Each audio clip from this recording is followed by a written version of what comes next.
actually, first, the shout out, this goes out to Nathaniel. I have been doing a lot of 80s stuff lately. You know, I've done a lot already, but then you remember. No, this doesn't go out to Nathaniel. This goes out to my buddy, Dr. Mike, and student. They've been working on this. Standard tuning, right off the gate, so I don't forget to tell you that.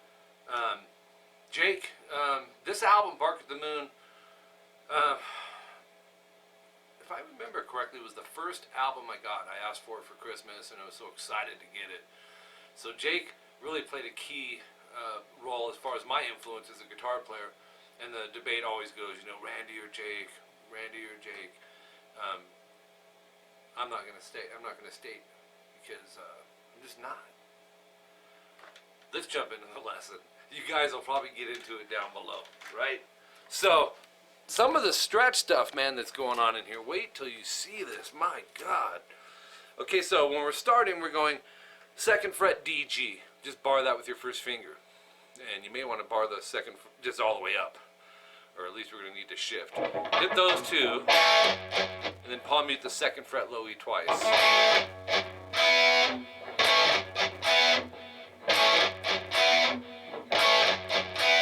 Then 4G, 5B, and then 2 palm mutes off the 2E again. If you want to hit the 2D with the, that's fine too. And then we have the amazing Jakey Lee stretches that him and Warren DeMartini used to just compete back and forth when they were jamming together and watch this, watch this. I saw a little interview thing where Jake was talking about. It's pretty cool that he wound up incorporating that into his style of playing. Jake's the man. Check the stretch out, and it actually gets further later. 2D and 6G. But you're still going to want this up here. So we have, then palm mute down up off the 2E, and then start it over. So we have,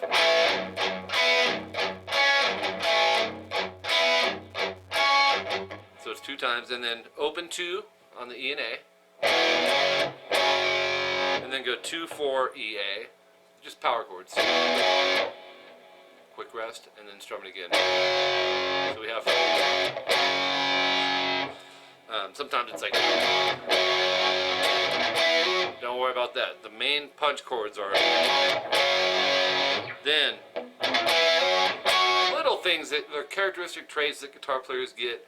After they've been playing a little while, it's these little, quick little shuffle, fret hand mutes. Jake does them a lot.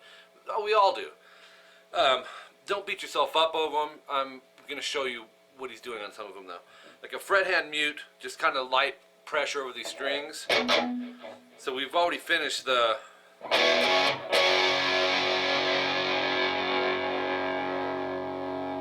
hold on. Yeah. You can do it as you're traveling up to 7, 9, 9, 9 or 7, 9, 9 on the A, D, and G. And then slide that chord up a whole step to 9, 11. When you're doing that, make sure that index lands towards underneath the low E to mute it, or you may run the risk of this. One bad note and something like that could just destroy it, right? So you may as well do it right now. So once you get up to the 9, 11, 11, rest and then strum it again.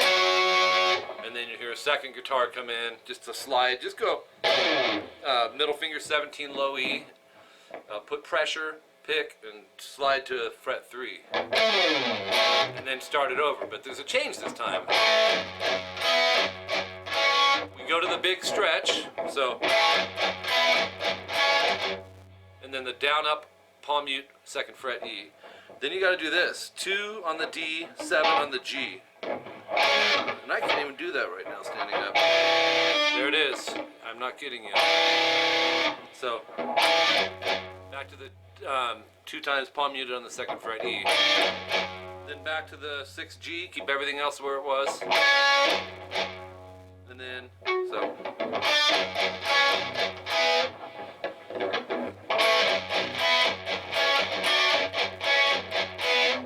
2, 4, DG. Okay, and then this time,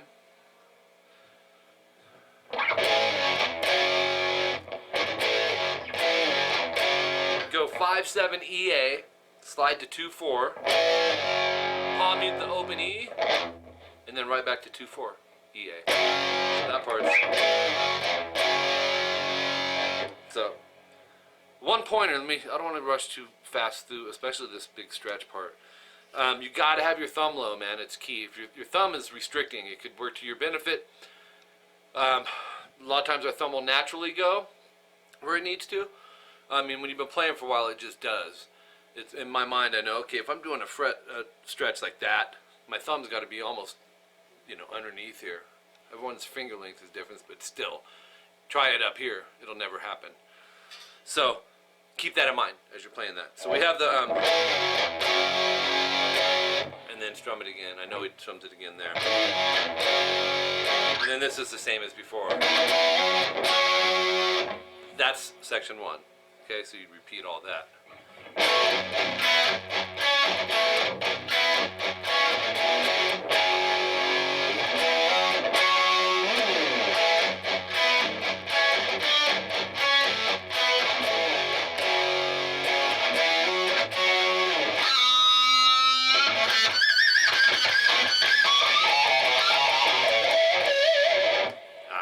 He does something like that, but we're not catching that. So you're doing that whole part that I played rhythmically twice. Then it kind of smooths out. 2/4 EA. Release the pressure, but keep the fingers on the strings. I would drop these down and go fret hand down up. So that leads you right into 2 on the D and G. Then 4 on the D and G. Fret hand mute, so relieve the pressure. Drop these down. Down, up, mute. Up to 7 on the DG. So our 4 primary chords there. Okay?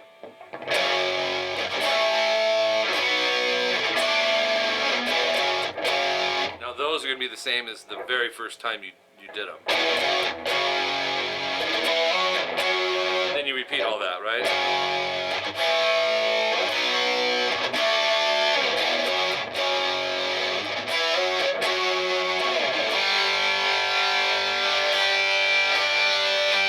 Part's cool because Don Airy, the keyboard player, is hitting this really neat. I'm hearing like a hold on a second.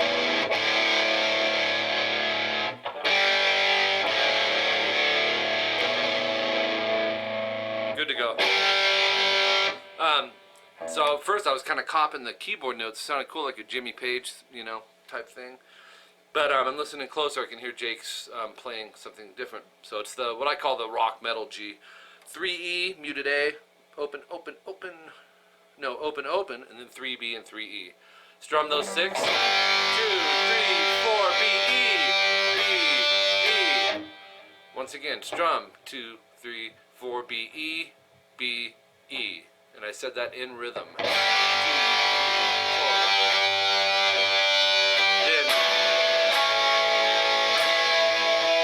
A sus to A major to A major.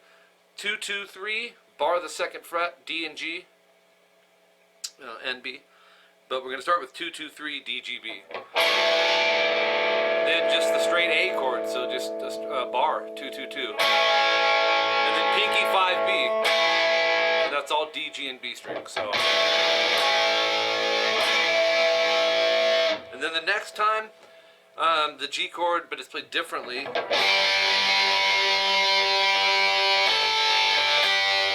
Go 5, 5, A, D, open G, bar the 3rd fret on the B and E string. Strum those 5. Take the pinky, remove it, go 3rd fret D, you're already there, and then 5th fret E with that pinky. And then lift the pinky off and just go 3B, 3E. So, okay, so it's played up to there on this section.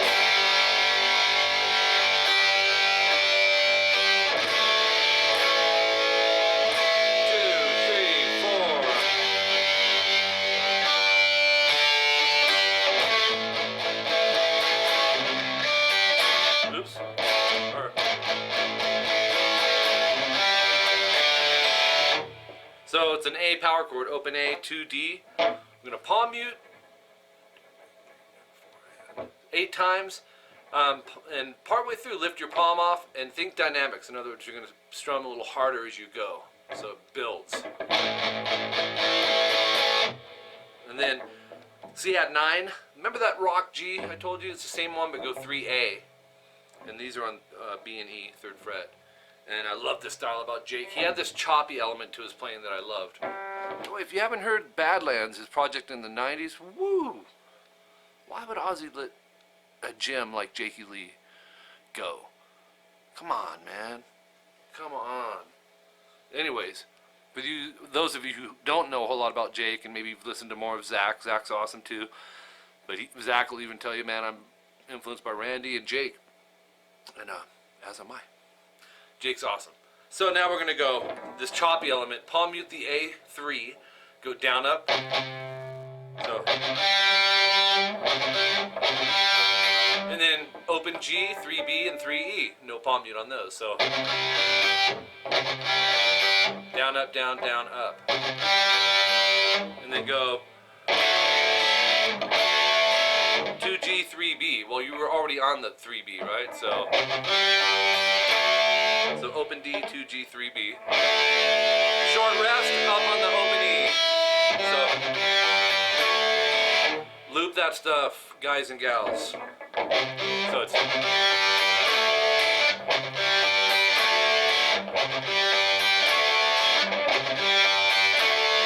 and what do we call that? Subgroups. Do it. Alright. And let's see. I got enough time to show you the chorus. Which was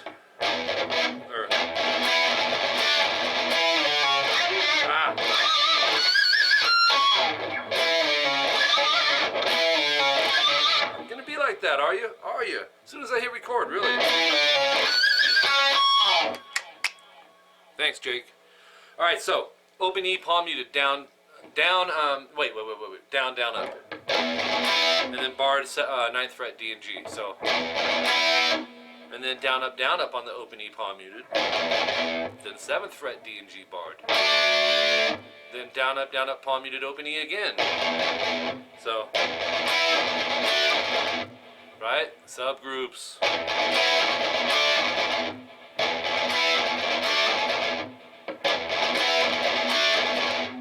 Octaves, 7A, muted D, 9G. And you'll probably be muting the B, which is good. Strum A through G. So you're going to slide a whole step to 5/7 and then a half step to 4/6.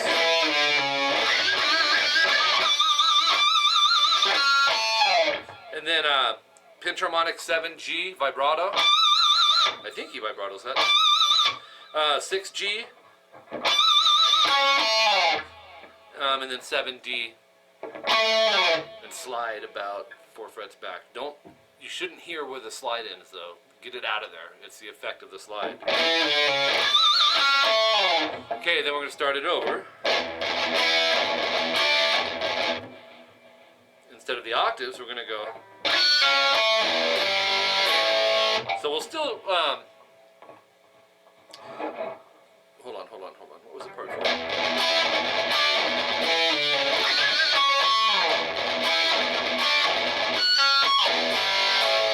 7G, pull off to 6, 7D, and slide it over again to about fret 3. Open E after that, and then the rock G to an A major. Open A, 2D, 2G, and 2B if you'd like. To be or not to be.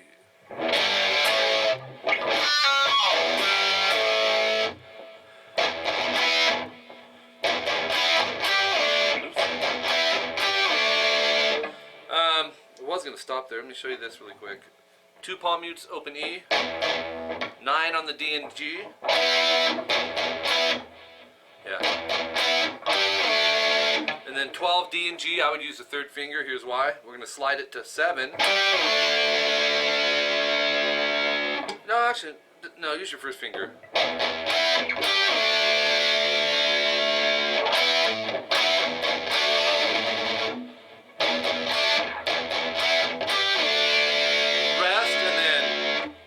On the D and G, I just used my 3rd.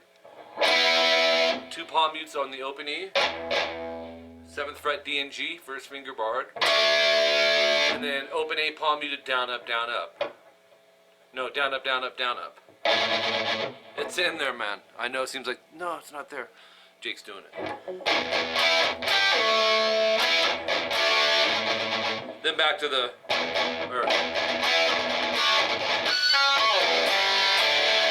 so we did that one earlier. It was not the first little subgroup, but the second one. Not the octaves. Last time we went G, A. This time go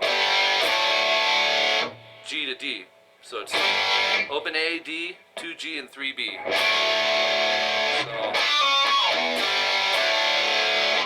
and then you'll go back to this one that we did. But this time use your third finger on the 12.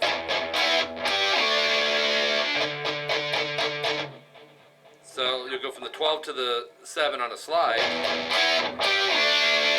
Go to leave it ringing, go 5A, so you've now made it a power chord basically.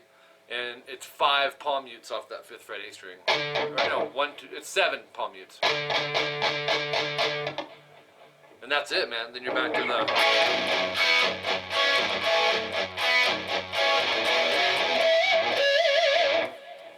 Anyways, let's talk for a second. What you say? What do you think? Okay, so, as I said earlier, that goes out to Dr. Mike. We're actually past that in the song. We're actually on the solo. The solo's killer, man. There's some great stuff in this lead. 𝐂𝐄𝐒𝐒, if by some chance you ever happen to be watching this, I'm one of your #1 fans. And now everyone below is going to say, no, that would be me. That would be me, Mike. No, that's me. Jake, you're awesome, dude. That's it. I think the key, you guys, is subgrouping, especially when you're trying to kind of cop another guitar player's style and sound. Our minds, it processes easier in small pieces, which I call subgrouping. It's how I learned. I learned how to play by listening. You know, like I said earlier, Bark at the Moon was my first album. You know, and then at the same time I was listening to Randy. It all kind of happened at once. You know, I got that album. I got the Blackout album from Scorps, Def Leppard, Pyromania. Boom. And just from there, it was just a journey. You know, on through Journey and Malmsteen and Steve Vai and Paul Gilbert. Striper and all the great bands of the 80s. Anyways, enough of that. If you're interested in some private instruction on Skype, I teach around the world. This is what I do. Of course, I'm going to keep bringing you the free content here because, you know, let's face it, our economy is not great for everybody. And some of you guys are youngsters too and can't afford it. So this is going to keep coming, the free stuff. It'll always be here. But I do teach... like I said, on Skype around the world. My Skype name is Rockin' Guitar Lessons. Add me only if you're going to be taking lessons. Email is rockinguitarlessons@hotmail.com and mike@rockinguitarlessons.com. Tag me in both. And I have plenty of tutorials here on the channel that has the price breakdowns, and they're in the descriptions of every one of these videos. So if you read that big book down below, you'll find the rates and all that stuff. Or you can go to rockinguitarlessons.com and look at it over there as well. If you can't do the Skype lessons, which are an hour per week, same day, same time, or a half hour per week, same day, same time, or we do bi-weekly stuff too, then another option for you might be the CVT lessons and CT lessons, custom video tablature, which is basically I transcribe by ear, handwrite the tabs, do all that stuff. It's very, very detailed. And then scan the tabs, send them to your email. There's EQ guesstimations, effects, the primary effects in the song. They're very, very thorough and detailed. And then record the video, upload it to the channel, so you got the audio and the video. And CT lessons is the same thing, but it's just no video. So you can email me if you want more information, or check my channel because I put a lot of tutorials up advertising about that. So and I have a lot of CVT students. It's crazy. And I wasn't ever going to do this. I didn't create the idea. I came up with the name of it, but it came from a particular person, one of you subscribers on YouTube. So thank you, Tony Farkas. Alright, so that's it. Take your time with this stuff. Be sure to subscribe. Spread the news about Mike Gross, this channel, which is youtube.com/rockinguitarlessons1. You guys know I'm not too tech savvy. I've had this video camera for a long time and just realized I didn't have it on an HD setting. I don't know if we're gonna see a difference or not, but what does that tell you, man? 3 freaking years. Jeez. Alright, man. Appreciate you guys. See you later.